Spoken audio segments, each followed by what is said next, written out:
Hi friends, cook craze కన్నర్ ఛానల్కి స్వాగతం. ఈరోజు వీడియోలో రెసిపీ వచ్చేసి కోడిగుడ్డు వేపుడు కూర. ఈ కూరని చాలా టేస్టీగా ఇంకా చాలా తక్కువ సమయంలో ఏ విధంగా ప్రిపేర్ చేయాలో చూసేద్దాము. దీనికోసం ముందుగా 2 ఆనియన్స్ను సన్నగా తరిగి రెడీగా ఉంచుకోండి. ఇప్పుడు స్టవ్ మీద ప్యాన్ ఉంచి ఆయిల్ పోసిన తర్వాత వేడెక్కిన తర్వాత ఈ ఉల్లిపాయలను అందులో వేసుకుని ఇంకా దాంతోపాటు 2 పచ్చిమిరపకాయలు, ఇంకా కొద్దిగా పసుపు, ఇంకా కరివేపాకు, ఇంకా ఫ్రెష్‌గా నూరిన అల్లం వెల్లుల్లి పేస్ట్‌ని వేసుకొని బాగా మిక్స్ చేసుకోవాలి.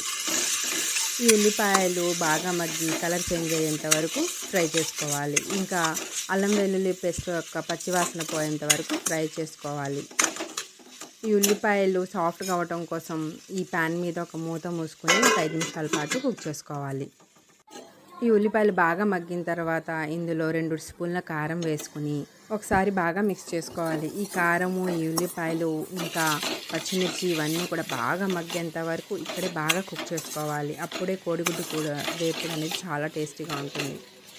ఇలా ఉల్లిపాయల్లోంచి నూనె సెపరేట్ అయ్యేంత వరకు వండుకున్న తర్వాత ఇందులో ఒక గ్లాస్ నీళ్లు పోసుకొని ఆ నీళ్లు మరిగిన తర్వాత అందులో 4 కోడిగుడ్లను పగలగొట్టి వేసుకోవాలి.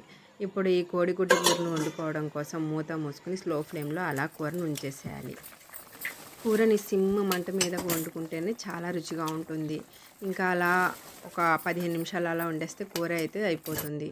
వీడియోలో చూపించినట్లు కూరలోంచి ఆయిల్ సెపరేట్ అయ్యేంత వరకు వండుకున్న తర్వాత దించేసే ముందు కొద్దిగా కొత్తిమీర పైనుంచి చల్లుకుని స్టవ్ ఆఫ్ చేసేయాలి. ఈ సూపర్ టేస్టీ గుడ్డు కూరని చపాతీ కానీ, రోటీ, అన్నం ఏదికైనా సరే పర్ఫెక్ట్ కాంబినేషన్గా ఉంటుంది. మరిన్ని రుచికరమైన వంటకాలకు నా ఛానల్ని సబ్స్క్రైబ్ చేయండి. ఇంకా లైక్ చేసి షేర్ చేయడం మర్చిపోకండి. Thanks for watching.